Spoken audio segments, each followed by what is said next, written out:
and welcome to today's Q&A session with the Greater Birmingham Chambers of Commerce on the implications of the conflict in Ukraine for local businesses. I'm Raj Kandola, Head of Policy at the Chamber, and I'd like to welcome you to today's session. Now, many across the business community will be utterly dismayed by the unfolding events in Ukraine, and of course our thoughts go out to the people of Ukraine and their loved ones across the world whose lives have been utterly devastated by this crisis. At the Chamber, we're a leading business organisation that's on hand to help businesses trade locally and internationally. And throughout the coming weeks, the Chamber will be working to connect our members to the latest intelligence on the emerging situation and support them in unpicking the implications for local businesses. We are currently working with our expert members and patrons to produce bite-sized briefing videos and resources on key areas like this one today. And I'm thrilled to say we're joined by Phil Findlay, MD for Cloud and Security at Intercity Technology, to discuss the possible threat of cyber attacks. So Phil, from your perspective then, how do you think cyber attacks might be used in the Russia-Ukraine crisis? Thanks, Raj. I think there's probably two main areas to focus on. One is that there's obviously the potential for huge disruption from cyber attacks in any business at any time, and during this crisis, that risk is heightened. There is no shadow of a doubt about that. But it's more about the sort of the modus operandi and the raison d'etre behind why these attacks will be launched, and they fall broadly into two camps. The first of which is to cause disruption. So I want to disrupt an organization. I want to prevent it from doing something. I want to make things difficult. That's kind of the first thing, just that purely to disrupt and to interrupt and to make things difficult. The second area that we need to think about, and this is particularly relevant if we think about ransomware, is actually as these sanctions start to bite, the Russian government will be needing to raise funds. And ransomware is a very, very lucrative way about going about raising significant sums of money to help plug the gaps that the sanctions will bring. So I think we need to think about it in the context of those two things. Yeah, that makes complete sense. And in terms of those two particular areas you mentioned then, so how do you think businesses in Greater Birmingham could be affected by the increased risk of cyber attacks? I mean, people talk about the spillover from attacks on Ukrainian institutions finding their way into wider circulation or directly as sanctions intensify.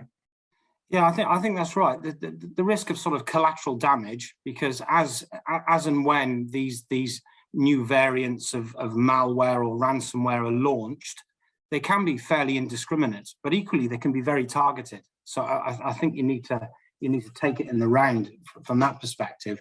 You know, is your organization likely to be a direct target? Is there a reason why you would be targeted? I mean, perhaps if you're in the public sector, for example, and you're providing services to citizens, that's a great sort of target just to cause mayhem for no monetary gain.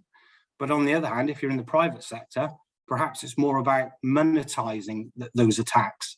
So they're the two areas, you know, as I said in the previous sort of section. Why would you be targeted? Are you likely to be a target? What would be the impact if you're targeted? And just thinking about that from your organization's perspective as to why you would be a target. Is it just purely a spray and hope attack, whereby you just happen to become, you know, full victim of it? Or is it more likely that you'll be directly targeted? Yeah. So it's really about businesses taking that kind of initial step back and having those conversations to look at potential scenarios. I mean, what do you think are the steps that businesses can take to prepare themselves for disruption once they've had those internal conversations, and what might be a possibility? Yeah, so I think like anything in information security, you know, that there is no such thing as 100% secure. It just doesn't exist. But it's making it as difficult as possible and as tough and to a degree as inexpensive as possible for the potential attacker to be able to you know, breach your defenses that you have in place. And a lot of that goes down to really basic security hygiene. We're not talking about going out and making massive investments in a completely new cyber defense policy for your organization.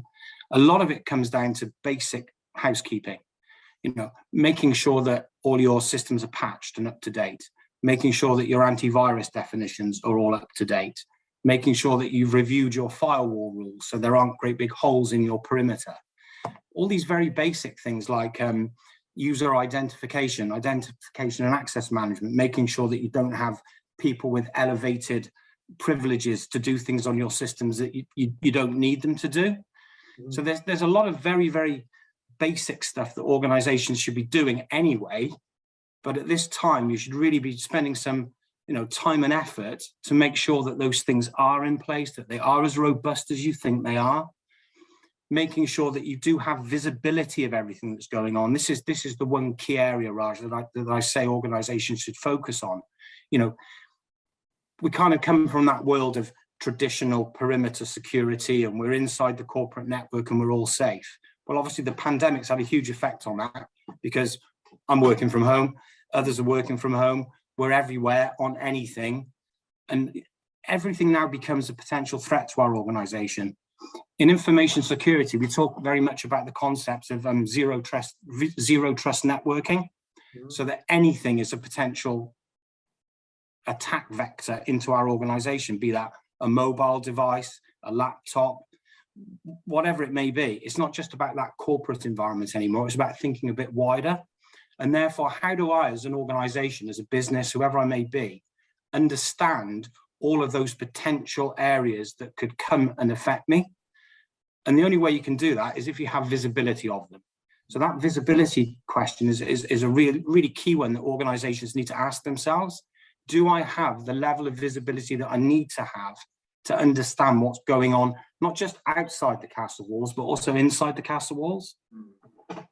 And it sounds like that's obviously something that businesses should be doing, obviously, regardless of this situation. But if anything, the events unfolding in Ukraine have kind of accelerated that longer term thinking. And just in regards to that, then, thinking about the longer term outlook for businesses in Greater Birmingham, that trade with Russia or Ukraine when it comes to cyber attacks, are there any final points or messages you'd like to raise on that particular area?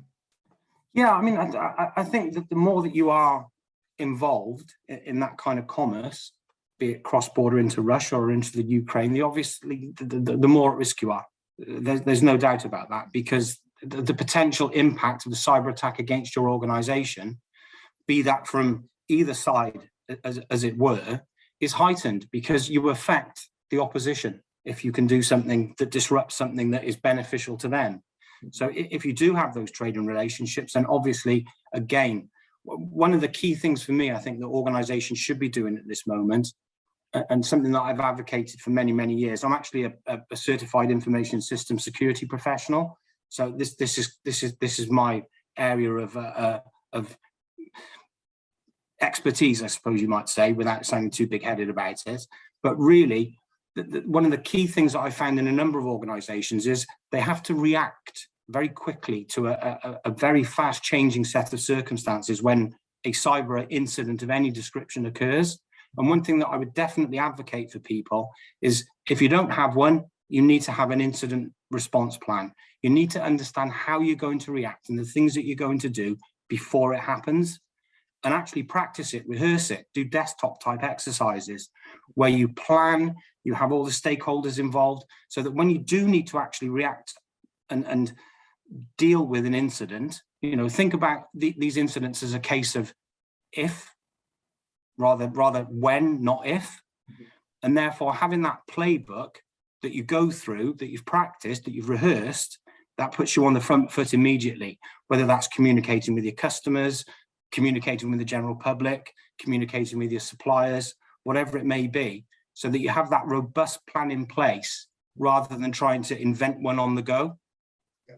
So planning for various permutations, having the right kind of support infrastructure in place. But like you said, visibility is absolutely key as well. Well, Phil, that's been really, really helpful. Thank you so much for that. Really appreciate you giving up your time to share really valuable insight into what's happening right now and what the potential impact could be on businesses across Greater Birmingham. So I'd just like to say thank you to Phil, and obviously to our chamber members watching. Remember to keep in touch via your relationship manager, or if you have any questions that you might have about the current situation and what you'd like to see in terms of lobbying points and advocacy from the chamber, please do get in touch with either my team or your contacts at the chamber. We can take it from there, and hope to see you again soon. Many thanks.